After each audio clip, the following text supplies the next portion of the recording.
London के national portrait gallery में एक तस्वीर रखी हुई है। जो आप देख रहे हैं, काले वस्त्र पहने यह व्यक्ति एक अंधेरे कमरे में बैठा है। उसके चेहरे पर मोमबत्ती की रोशनी आ रही है। अपने बाएं हाथ से वह एक किताब को संभाल रहा है और अपने सीधे हाथ की उंगली से वह उस किताब की ओर इशारा कर रहा है, मानो वह कह रहा हो कि मेरी ओर मत देखो पर इस किताब की ओर देखो, मेरी ओर मत आओ, इस किताब की ओर जाओ। उसके हाथ में यह जो किताब है वह कोई और नहीं पर बाइबल है। और यह व्यक्ति जिसकी तस्वीर आप देख रहे हैं, इसे जला दिया गया प्रभु यीशु मसीह के वचन के लिए।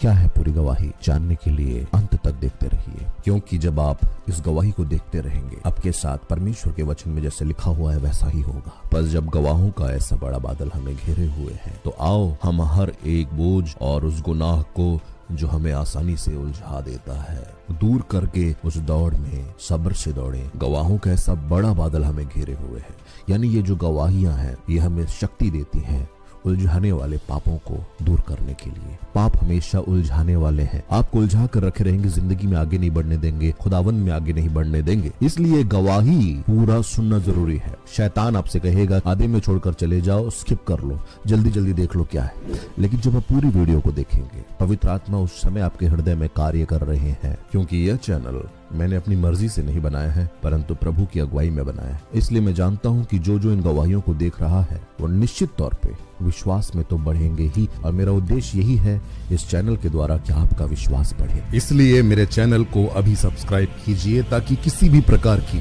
शक्तिशाली गवाही जो आपके विश्वास को बढ़ा सकती है, आपके जीवन में आश्चर्य कर्म कर सकती है, मिस ना हो जाए। इसलिए सब्सक्राइब कीजिए। आज से 500 साल पहले आपको ले जा रहा हूँ यूरोप के इंग्लैंड देश में।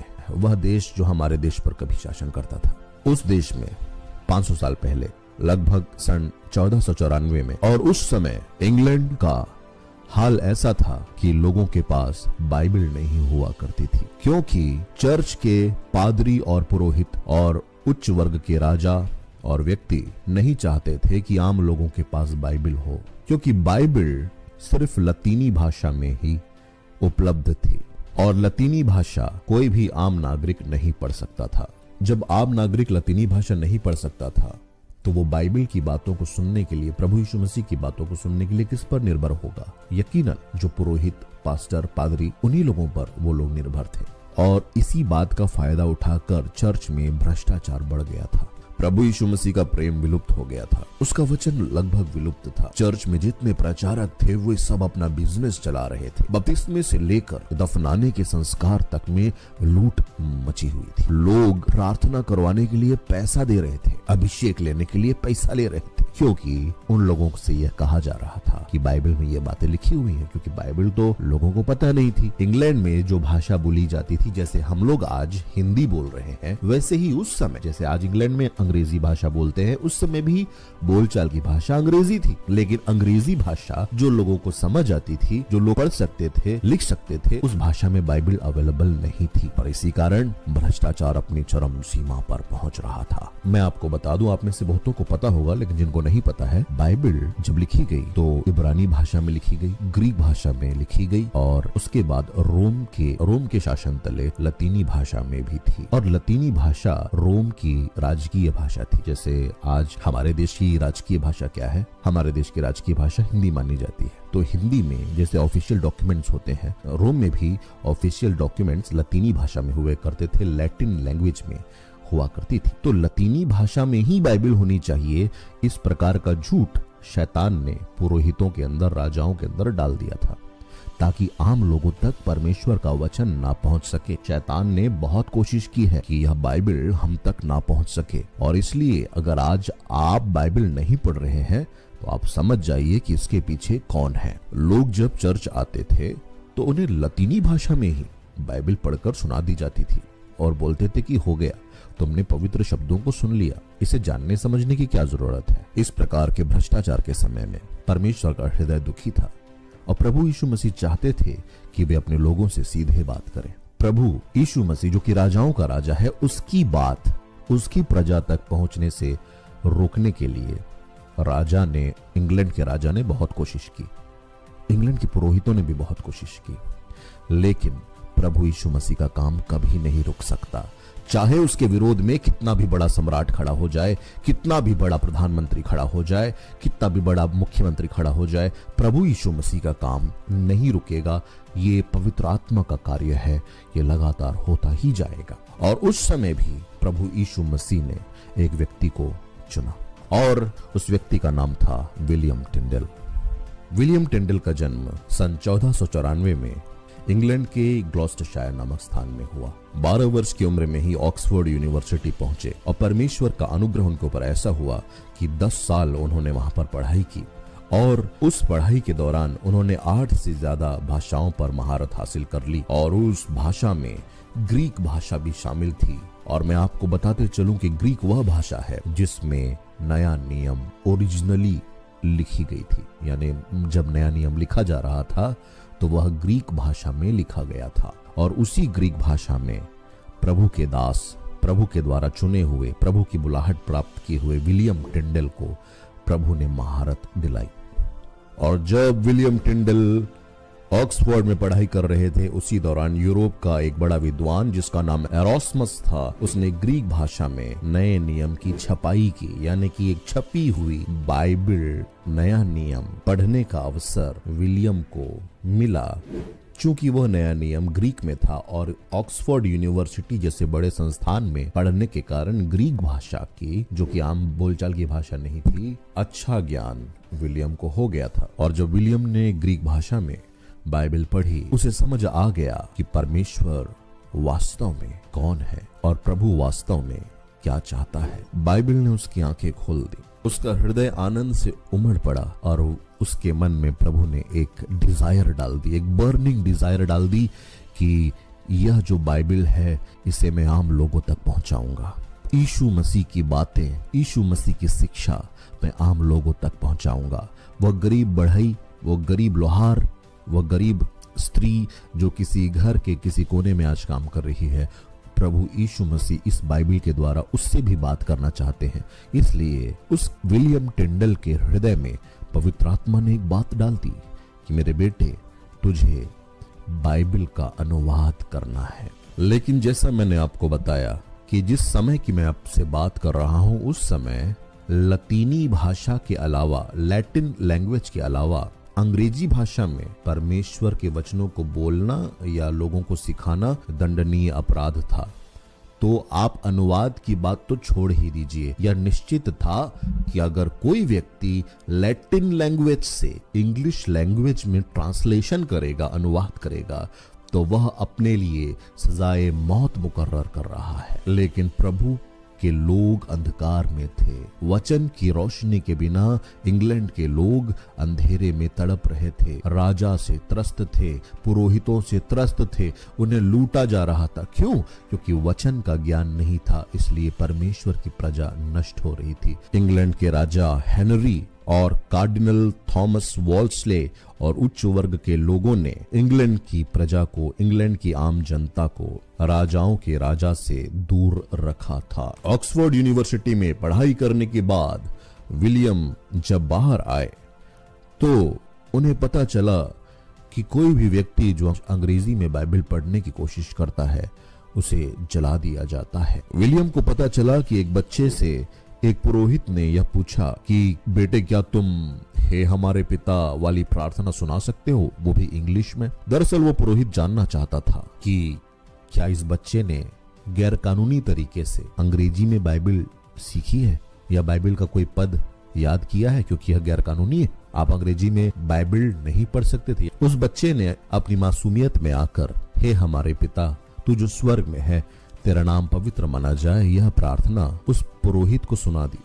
लेकिन वह पुरोहित क्रोध से भर गया और उसने आदेश दिया इस बच्चे को और उसके पूरे परिवार को जलाकर राख कर दिया जाए, क्योंकि इसने बहुत बड़ा पाप किया है। इसने बाइबल अंग्रेजी में बोल दी है, बोलचाल की भाषा में अंग्रेजी में यह बाइबल बोल रहा है। इसकी इतनी हिम्मत इस तरह की खबर सुनने के बाद विलियम टिंडेल जब अपने दोस्त के साथ सड़क पर चल रहे थे, तब उनके दोस्त ने कहा कि विलियम, मुझे लगता है कि तुम यह बहुत खतरनाक खेल खेल रहे हो। तुम्हें क्या जरूरत है इस तरह बाइबिल के अनुवाद करने की इच्छा रखने की? देखा नहीं तुमने उस बच्चे और उसके परिवार के साथ क्या हुआ? ऐसे बहुत लोगों को मार दिया गया है विलियम। पर विलियम ने कहा कि प्रभु यीशु मसीह ने मेरे अंदर एक स्वप्न डाल दिया है। मेरे जीवन की बुलाहट यही है। मेरे लिए जीना मसीह है और मर जाना लाभ है। लेकिन मैं प्रभु का काम करूंगा, मैं मसीह का काम करूंगा। मेरे प्रियो, विलियम टिंडेल का वह दोस्त कहता है उससे कि तुम्हारे पास इतना ज्ञान है, इतनी बड़ी बड़ी डिग्रियां हैं, तुम चाहो तो आलीशान जिंदगी जी सकते हो, तुम चाहो तो सरकारी नौकरी करके आराम से खा सकते हो, क्योंकि पूरी दुनिया इसी की खोज में है। पूरी दुनिया चाहती है कि उन्हें वीजा मिल जाए, उन्हें सरकारी नौकरी मिल जाए, उन्हें आलीशान घर मिल जाए, उन्हें जिंदगी के आराम मिल जाए। तुम जिंदगी के इस आराम को छोड़कर क्यों मृत्यु को अपने गले लगाना चाहते हो, वो भी प्रभु यीशु मसीह के लिए? विलियम ने कहा, एक सच्चा मसीह वही होता है जो अपने प्राणों से ज्यादा यीशु से प्रेम करने लगे, क्योंकि प्रभु ने कहा था, जो अपने आप का इनकार न करे वो मेरे पीछे चलने के योग्य नहीं। क्रूस उठाकर अपने आप का इनकार करके यीशु के पीछे चलना होगा। मैं मर गया हूं, अब मसीह मुझ में जीवित है। उसी दौरान एक घटना होती है। विलियम टिंडेल चौक में खड़ा होकर परमेश्वर के वचनों को अंग्रेजी भाषा में लोगों को बताने लगता है बिना डरे, और लोगों को बताता है कि तुम्हारे पादरी, तुम्हारे पास्टर, तुम्हारे ऊंचे ऊंचे पुरोहित तुमको लूट रहे हैं। बाइबल में ऐसा कहीं नहीं लिखा हुआ है कि प्रार्थना करने के बदले पैसा देना पड़ेगा। परमेश्वर ने अपने इकलौते पुत्र को दे दिया, अपने आप को दे दिया तुम्हारे लिए। तो जब उसने अपने प्रेम में वशीभूत होकर अपने इकलौते पुत्र को दे दिया, तो क्या तुम्हें लगता है कि तुम कुछ चंद पैसे देकर इसी पृथ्वी के उस स्वामी, इस पृथ्वी और आकाश के स्वामी को इसी पृथ्वी से निकालकर कुछ देकर प्रसन्न कर सकते हो? ये पुरोहित, ये पास्टर, ये पादरी तुमसे झूठ बोल रहे हैं। परमेश्वर तुमसे प्रेम करता है। उसकी आशीषों को पैसे में मत आंको। सबसे बड़ी आशीष तो स्वयं परमेश्वर है, अनंत जीवन है। जब ये बातें विलियम वहां पर खड़े होकर कहने लगा, अचानक से पुरोहितों ने उसे देख लिया और पुरोहित बड़े क्रोधित हुए। उन्होंने यह खबर बड़े पुरोहित तक पहुंचाई, यानी कि बिशप तक पहुंचाई, और फिर आर्च डीकन व अन्य उच्च स्तर के बिशपों ने विलियम टिंडेल के खिलाफ एक नोटिस निकाला और उसे बुलाया गया, यह आरोप लगाकर कि तुम लोगों के बीच में गलत शिक्षा फैला रहे हो। विलियम टिंडेल को जब सभा में बुलाया गया, आर्च डीकन और बड़े बड़े पुरोहितों के द्वारा उसे धमकी दी गई। धमकी यह दी गई कि तुम विलियम टिंडेल, सुनो ध्यान से, अगली बार किसी को भी इंग्लिश में उनकी बोलचाल की भाषा में बाइबल समझाने मत जाना। विलियम टिंडेल ने कहा कि अगर मुझे अवसर दिया जाए तो मैं किसान के एक बेटे को भी एक पुरोहित से ज्यादा बाइबल सिखा सकता हूँ। किसान के एक बेटे को भी ऐसा बना सकता हूँ कि वह एक पुरोहित से ज्यादा बाइबल का ज्ञान रख सकता है। इस बात को सुनकर सारे पुरोहित क्रोधित हो गए और उन्होंने कहा, क्या तुमको लगता है कि ग्रीक, लैटिन और हिब्रू जैसी कठिन भाषाओं में लिखी हुई किताब इतनी आसान है? क्या तुम्हें लगता है कि ये लोग जो नासमझ हैं, ये बाइबल की कठिन बातों को समझ पाएंगे? जो बच्चे दूध तक नहीं पी सकते, तुम उन्हें मांस खिलाना चाहते हो? विलियम ने कहा कि एक बच्चे को यह जानकर कि वो मांस नहीं खा सकता, आप दूध भी नहीं पीने दे रहे हैं, इससे बड़ा अत्याचार उस बच्चे के लिए कुछ नहीं है। आप लोगों के अनंत जीवन के साथ खेल रहे हैं, खिलवाड़ कर रहे हैं। और मुझे नहीं लगता कि प्रभु यीशु मसीह ने जो कहानियां सुनाई, जो दृष्टांत सुनाए, वो इतने कठिन है कि आम लोगों को समझ ना आए। लेकिन पुरोहित वर्ग बहुत क्रोधित हो जाता है और उसे धमकी देकर छोड़ देता है कि दोबारा किसी को इंग्लिश में बाइबल बताने की जरूरत नहीं है। लेकिन विलियम को यह दर्शन, यह बात कि उसे आम लोगों तक बाइबल पहुंचानी है, अंग्रेजी भाषा में बाइबल पहुंचानी है, लोगों के पास उनके बोलचाल की भाषा में, आम भाषा में, उनकी अंग्रेजी भाषा में बाइबल उपलब्ध नहीं है, मुझे यह बाइबल उन तक पहुंचानी है। यह दर्शन उसे सोने नहीं दे रहा था। रात्रि में उसे चैन से नींद नहीं आ रही थी, क्योंकि लगातार ये उसे जगाए रख रहा था कि हे प्रभु, मुझे तेरे लिए काम करना है, हे परमेश्वर, मुझे अनुवाद करना है, बाइबल को आम लोगों तक पहुंचाना है। और उसी वक्त उसे मौका मिलता है लंदन के बिशप टंसडेल से मिलने का, जहां पर वह अनुरोध करता है, बिशप से कि बिशप अनुमति दें ताकि बाइबल का वह ग्रीक भाषा से नए नियम का जो अनुवाद है वो ग्रीक भाषा से अंग्रेजी भाषा में कर सके। लेकिन बिशप कहते हैं तुम्हारी सोच अच्छी है, लेकिन बड़े बड़े राजा और बड़े बड़े पुरोहित तुम्हारे विरोध में खड़े हैं विलियम। मैं तुम्हारा साथ देकर मृत्यु को आमंत्रित नहीं कर सकता। विलियम टिंडल अब तक समझ जाता है कि इंग्लैंड देश में रहते हुए, लंदन में रहते हुए यह काम बहुत कठिन है, क्योंकि ना तो कोई प्रिंटिंग प्रेस वाला ग्रीक भाषा से अंग्रेजी भाषा में किए गए उनके अनुवादों को छापने को तैयार होगा, ना ही कोई पादरी उनके सपोर्ट में खड़ा होगा। इसलिए वो एक ऐसे देश में जाने की योजना बनाते हैं जो यूरोप में ही स्थित था, जो यूरोप में था, और वहां पर लोग जाग रहे थे, क्योंकि वहां पे मार्टिन लूथर के प्रभाव के कारण लोगों में जागरूकता आ रही थी। इसलिए वो जर्मनी जाने का फैसला करते हैं और जर्मनी में सन 1525 में कोलोन नामक जगह पर वह पहुंच जाते हैं। जर्मनी आते वक्त उन्हें पता चलता है कि एक और व्यक्ति को सिर्फ इसलिए जिंदा जला दिया गया क्योंकि उसने हे हमारे पिता वाली प्रार्थना इंग्लिश में की थी। अपनी भाषा में, अपनी बोलचाल की भाषा में उसने हे हमारे पिता तू जो स्वर्ग में है तेरा नाम पवित्र माना जाए वाली जो प्रार्थना है उसे दोहराया था। विलियम टिंडल अच्छे से जानता था कि भले ही वह अपने देश इंग्लैंड से बाहर जा रहा है, लेकिन इंग्लैंड के राजा और उन ऊंचे पुरोहितों के पहुंच से दूर नहीं है। वो कभी भी उसे मरवा सकते हैं, लेकिन फिर भी वो प्रभु के काम करने के लिए प्रतिबद्ध था। विलियम टिंडल को पता था कि दोबारा अगर वो इंग्लैंड आएगा तो मृत्यु दंड के अलावा और कुछ भी नहीं है जो उसका इंतजार कर रहा हो। जर्मनी में वह एक ऐसे व्यक्ति की तलाश करने लगता है जो बाइबल के उन अनुवादों को प्रिंट कर सके जो विलियम टिंडल ने ग्रीक भाषा से अंग्रेजी भाषा में इसलिए किए थे ताकि आम लोगों तक बाइबल पहुंच सके, उन्हें समझ आए कि बाइबल में क्या लिखा हुआ है, वे सत्य को जाने और सत्य उन्हें स्वतंत्र कर दे। और उस समय आज से लगभग 500 साल पहले प्रिंटिंग कोई आसान काम नहीं हुआ करती थी। वह बहुत थका देने वाली प्रक्रिया थी। हर अक्षरों के लिए मेटल और लकड़ी के ब्लॉक्स का इस्तेमाल किया जाता था जिसे स्याही से छापा जाता था। विलियम टिंडल को एक व्यक्ति मिला जिसका नाम था पीटर क्वेंटल। पीटर क्वेंटल को जब यह बात पता चली उसे यह फायदे का सौदा लगा, क्योंकि उसे पता था कि इंग्लैंड में आज तक अंग्रेजी में एक भी बाइबल नहीं है और अगर उसने यह बाइबल छापी तो उसे बहुत ज्यादा फायदा होगा। इस कारण पीटर क्वेंटल विलियम टिंडल के साथ हाथ मिला लेता है और मत्ती रचित सुसमाचार टेस्टिंग के पर्पस से वह छापकर अंग्रेजी भाषा में छापकर विलियम के पास भेजता है। विलियम नया नियम के उस प्रति को देखकर बहुत ज्यादा भावुक हो जाता है। विलियम टिंडल के द्वारा ग्रीक भाषा से अंग्रेजी में अनुवादित बाइबल की छपाई हो ही रही थी कि शैतान ने रुकावटें डालना शुरू कर दिया।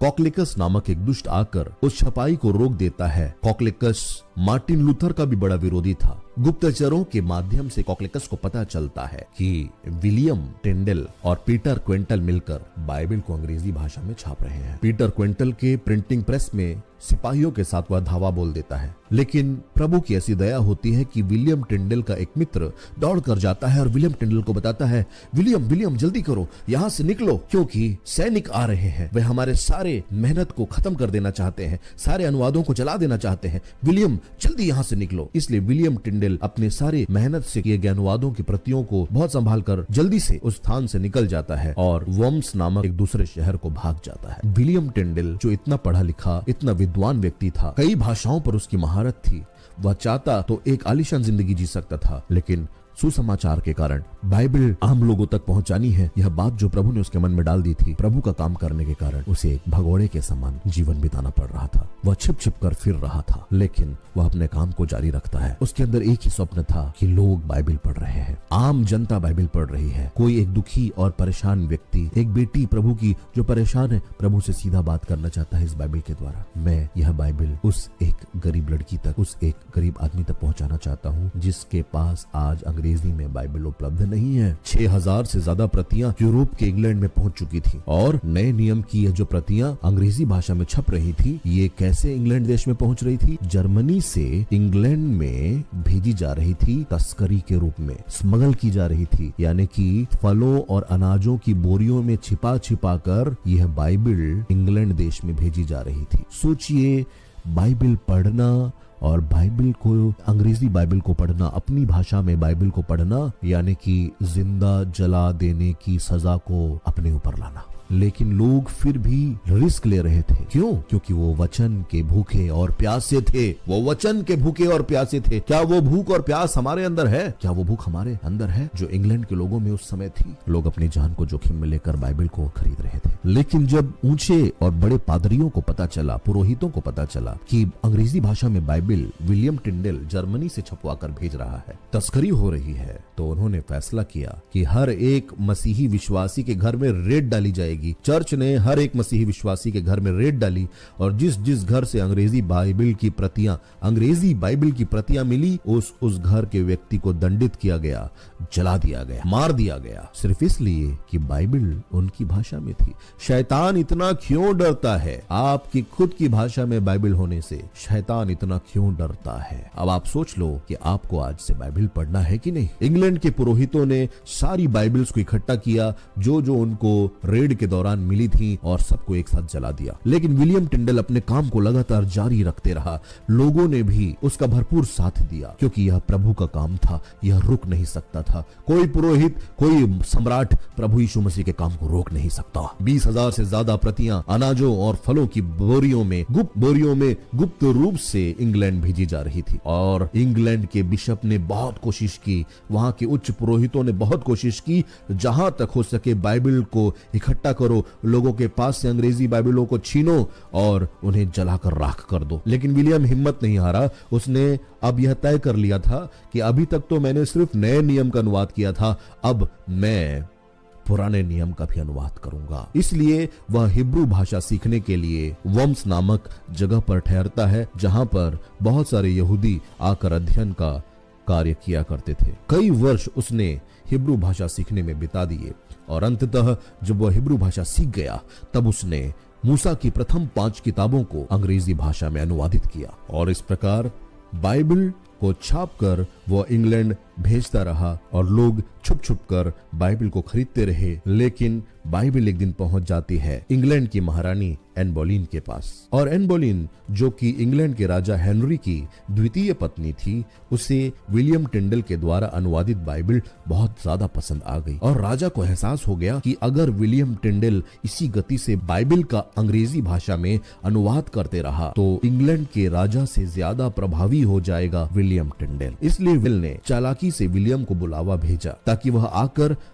उसके राज दरबार में काम करे, सरकारी नौकरी करे, सैलरी ले और इंग्लैंड के राजा के अधीन में रहे। इंग्लैंड के राजा ने स्टीवन वॉन नामक एक व्यक्ति को विलियम टिंडल के पास भेजा। विलियम टिंडल को ढूंढ पाना इतना आसान नहीं था क्योंकि विलियम टिंडल के पीछे रोम के सम्राट के गुप्तचर, पोप के गुप्तचर और राजा के भी गुप्तचर लगे हुए थे और विलियम को बहुत संभल कर रहना था। स्टीवन वॉन बड़ी मुश्किल से, स्टीवन वॉन जो कि राजा हेनरी के द्वारा भेजा जाता है विलियम को एक ऑफर देने के लिए, बड़ी मुश्किल से रात के समय एक खेत के पास विलियम टिंडल से मुलाकात करता है और स्टीवन वॉन विलियम टिंडल से कहता है कि विलियम, मैं आपके लिए महाराज का संदेश लेकर आया हूँ, आप आइए, राज दरबार में आइए, आपको सारी सुख सुविधाएं मिलेंगी। आप बाइबल का अनुवाद रोक दीजिए, आपको सारी सुख सुविधाएं, राजकीय सुविधाएं दी जाएंगी, आप राजा के दरबार में आइए। विलियम टिंडल को संदेह हुआ। विलियम टिंडल ने कहा, मैं जरूर आता, महाराज की सेवा करने में मुझे कोई आपत्ति नहीं, लेकिन एक शर्त है कि मेरे द्वारा अंग्रेजी भाषा में अनुवादित की गई बाइबल को राजा हेनरी मुद्रित कर दे, राजकीय मंजूरी दे दे,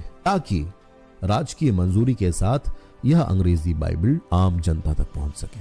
अगर महाराज ऐसा करते हैं तब तो मैं उनके दरबार में जरूर आऊंगा। स्टीवन वॉन जाकर इस बात को इंग्लैंड के राजा हेनरी को बताता है। राजा हेनरी इस बात को सुनकर क्रोध से पागल हो जाता है और गुस्से में आदेश देता है, इस विलियम टिंडल की इतनी हिम्मत कि एक सम्राट के आदेश का इनकार कर दे, इसके सारे कामों को और ज्यादा जोर से दबाओ, और ज्यादा जोर से दबाओ। और इस तरह विलियम का और ज्यादा विरोध होने लगा, लेकिन विलियम हिम्मत नहीं हारा। तब शैतान ने इंग्लैंड के उन अधिकारियों के मन में एक साजिश डाली। विलियम टिंडल का एक दोस्त था जिसका नाम हेनरी फिलिप्स था। हेनरी फिलिप्स लालची आदमी था। उस हेनरी फिलिप्स तक इंग्लैंड के अधिकारी पहुंचे और उन्होंने कहा कि अगर तुम विलियम टिंडल को धोखे से पकड़वाओगे तब हम तुम्हें बहुत सारा पैसा देंगे। पैसों के लालच में हेनरी फिलिप्स एक दिन विलियम टिंडल से कहता है कि दोस्त चलो, आज मैं तुम्हें अपने घर दोपहर के भोजन के लिए ले जाना चाहता हूं। विलियम टिंडल आनंदित हुआ, लेकिन जब वह बाहर निकला तो वहां पर इंतजार कर रहे थे सिपाही, जिन्होंने गिरफ्तार कर लिया विलियम टिंडल को। विलियम टिंडल इस बात से बहुत ज्यादा दुखी हो जाता है कि उसका मित्र हेनरी फिलिप्स उसे धोखा दे चुका है, और उसे स्मरण आता है कि मुझे किसी मनुष्य पर भरोसा नहीं करना था, मुझे भरोसा केवल प्रभु यीशु मसीह पर करना था। विलियम टिंडल को बेल्जियम ले जाया जाता है, जहां पर रोम के सम्राट के कोर्ट के सामने उसे खड़ा किया जाता है और उसे झूठी शिक्षा फैलाने के झूठे आरोप में जेल में डाल दिया जाता है। विलियम टिंडल से यह कहा जाता है कि अगर तुम इस बात को स्वीकार कर लो कि तुम्हारी बुलाहट और तुम्हारे अनुवाद सब झूठे हैं, तब हम तुम्हें छोड़ देंगे। विलियम टिंडल कहता है, नहीं, प्रभु यीशु मसीह की बुलाहट मेरे जीवन में सच्ची है, और मैंने जो कार्य बाइबल का अनुवाद किया है वो बिल्कुल परफेक्ट है, सही है, और ग्रीक भाषा का ज्ञान जो प्रभु ने मुझे दिया था, उस भाषा का ज्ञान का इस्तेमाल करके मैंने अंग्रेजी भाषा में लोगों तक बाइबल पहुंचाने के लिए बहुत परिश्रम किया है। क्रोध में आकर जो अधिकारीगण हैं उसे जेल में डाल देते हैं। आने वाले 500 दिन से ज्यादा विलियम टिंडल काल कोठरी के गहन अंधकार में पड़ा रहता है। ठंड बहुत ज्यादा होती थी रात में, लेकिन उसे गर्म कपड़े नहीं दिए जा रहे थे। विलियम टिंडल जेल के अधिकारियों से कहता है कि काश उसे थोड़ा सा कंबल दे दिया जाए, लेकिन उसे नहीं दिया गया। 500 दिन से ज्यादा, 500 दिनों से ज्यादा वह गहन काल कोठरी में गहन अंधकार में रहता है। कई बार उसका मन बहुत घबराने लगता है, क्योंकि अंधेरा बड़ा डरावना था, रोशनी की एक किरण भी नहीं थी। लेकिन बाइबल का अनुवाद करते करते उसके हृदय में परमेश्वर के वचन की ज्योति जलने लगी थी, और उसी रोशनी के सहारे जो उसकी आत्मा में जल रही थी, बाइबल के उन वचनों को स्मरण करते हुए, यीशु के उन मीठे वचनों का स्मरण करते हुए, सामर्थ की आग में वह अंदर जल रहा था। उसे पता था कि उसने अपना काम कर दिया है, और यह जीवन जो प्रभु यीशु मसीह के लिए है, उसने वफादारी से जिया है। इतिहासकार जॉन फॉक्स के अनुसार विलियम टिंडल अपनी इस दयनीय दशा में भी सुसमाचार का प्रचार नहीं रोकते। विलियम टिंडल उस जेल के जेलर और उसकी बेटी को प्रभु यीशु मसीह का सुसमाचार सुनाते हैं, जिसके कारण जेलर और उनकी बेटी और उसका पूरा परिवार उद्धार प्राप्त करता है। और एक दिन आता है, वह दिन था 6 अक्टूबर 1536 की सुबह। विलियम को कारागार से बाहर निकाला गया और उसे अपमानित करते हुए भीड़ के सामने खड़ा कर दिया गया। विलियम टिंडल को सजाए मौत सुनाई गई थी, और विलियम टिंडल को बांध दिया जाता है एक खंबे में, और चारों तरफ उसके सूखी लकड़ियां डालने लगते हैं वो लोग, क्योंकि अब विलियम टिंडल को जलाया जाना था। रस्सी के द्वारा विलियम टिंडल का गला घोंटा जाने लगता है और आग लगा दी जाती है। धू धू करते अपने भयानक पीड़ा में वह पुकारता है परमेश्वर की ओर, उस राजाओं के राजा की ओर देखता है, स्वर्ग की ओर अपनी आंखें उठाता है और राजाओं के राजा से प्रार्थना करता है, हे परम प्रधान ईश्वर, हे मेरे प्रभु यीशु मसीह, राजाओं के राजा, मैं आपसे प्रार्थना कर रहा हूं, इंग्लैंड के राजा की आंखें खोल दीजिए, इंग्लैंड के राजा की आंखें खोल दीजिए, इंग्लैंड के राजा की आंखें खोल दीजिए प्रभु। और इस प्रार्थना के बाद उसका शरीर जलकर राख हो जाता है। लोगों ने यह प्रार्थना सुनी थी और लोग सोच में पड़ गए, और उसकी प्रार्थना राजाओं के राजा ने सुनी, और राजाओं के राजा के कार्य को रोकने वाले इंग्लैंड के उस सम्राट की आंखें प्रभु ने खोल दी। और 3 साल के अंदर ही ऐसा हुआ कि इंग्लैंड के राजा ने कहा कि हर एक चर्च में एक अंग्रेजी बाइबल रखना अनिवार्य है।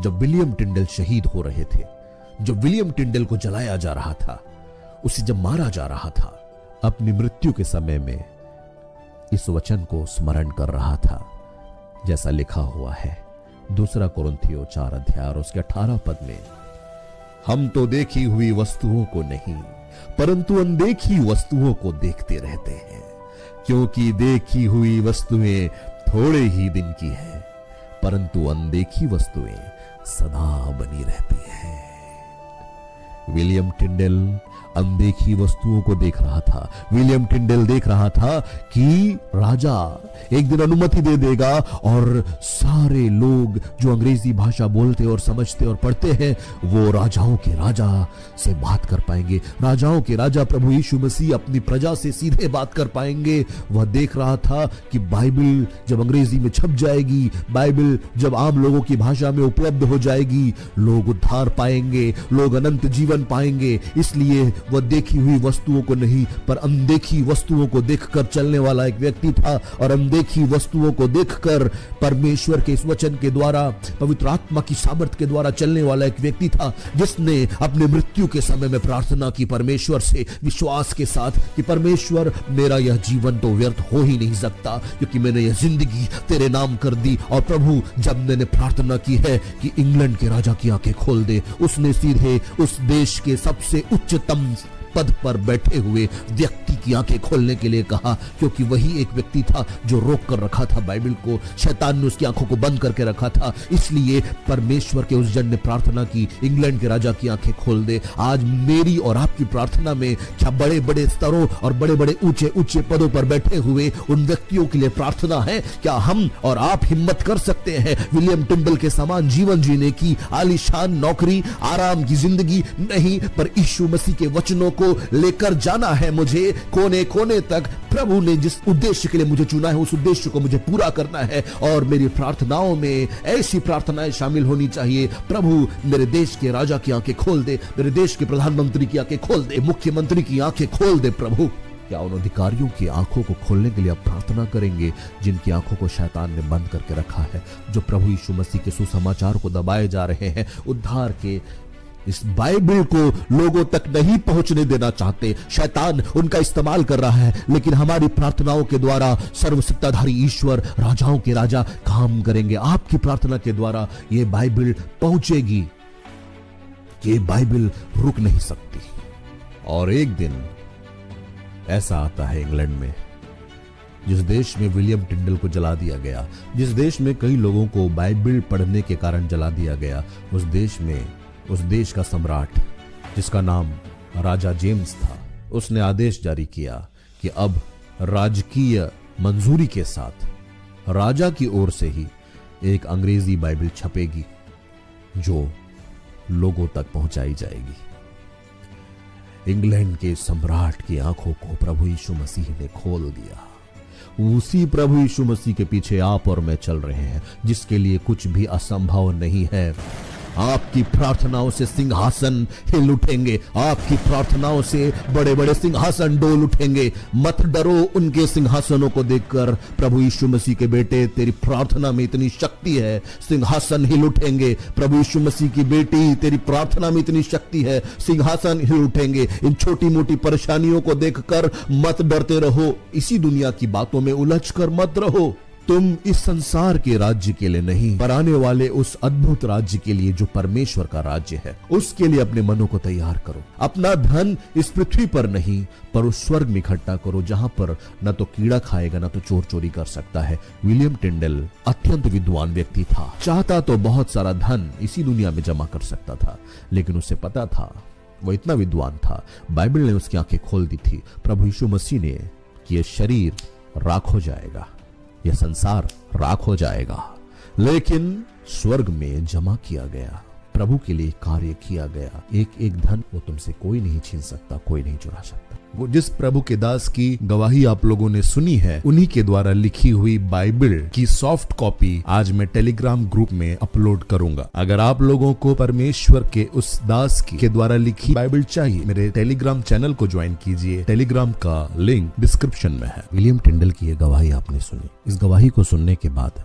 आपको दो बातें करनी है। पहला, इस गवाही को हर एक मसीही व्हाट्सएप ग्रुप में भेजना है, क्योंकि इस गवाही को एक भाई जो सुन रहा है और एक बहन जो सुन रही है, अगर वो विलियम टिंडल के जैसे अपने जीवन को समर्पित कर दे, तब आपको पता नहीं कि इस भारत देश में क्या हो सकता है। और उसका जीवन यदि बदलता है तो उसकी आशीषें आपके लिए हैं। इसलिए इस गवाही को ज्यादा से ज्यादा मसीही व्हाट्सएप ग्रुप्स में, फेसबुक में आप शेयर कीजिए। दूसरी बात जो आपको करनी है वो ये है कि आपको आज इस गवाही के बाद बाइबल को अपने गले लगाना है, बाइबल को अपने सीने से लगाकर उसे चूमना है और प्रभु यीशु मसीह से कहना है, आपका धन्यवाद इस वचन के लिए जो आपने मुझे दिया है। बाइबल के लिए धन्यवाद, बाइबल के लिए धन्यवाद, बाइबल के लिए धन्यवाद। आप और भी गवाहियों के द्वारा अपने विश्वास को बढ़ा सकते हैं। यहाँ पर एक गवाही है और यहाँ पर भी एक गवाही।